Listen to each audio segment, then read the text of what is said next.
మీ పిల్లవాడు చదువు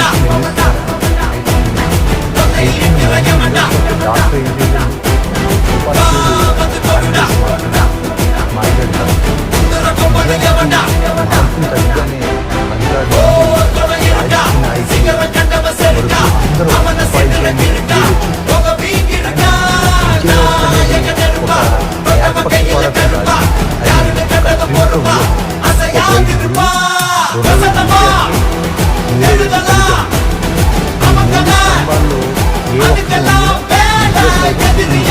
టీచర్ బాధ్యత కానీ మిగిలిన 60% రైతులను కూడా టీచర్ కావాలని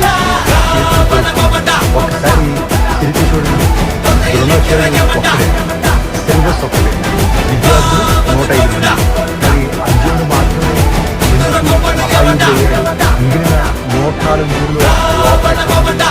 గురువులోన కాదు, విద్యార్థి గ్రహణ శక్తిలో, వారి శ్రద్ధలో. కంసాల చేతికి స్వచ్ఛమైన బంగారం ఇస్తే అద్భుతమైన హారం చేస్తాడు. కానీ మట్టినిచ్చి బంగారం గొలుసు చేయి అంటే అది సైన్స్కి సాధ్యం కాదు. ఇంకా టీచర్కి ఎలా సాధ్యం? క్రమశిక్షణ లేని మొబైల్కి బానిసైన పిల్లలను పంపి అద్భుతాలు చేయమంటే ఎలా? ఒక్కసారి లెక్కలు చూద్దాం.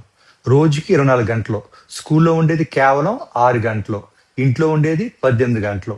ఆ 18 గంటలో సోషల్ మీడియా, ఇంట్లో గొడవలు, బాధ్యతారహిత్యం వల్ల జరిగే నష్టాన్ని టీచర్ ఆ 6 గంటల్లో ఎలా సరిచేయగలడు?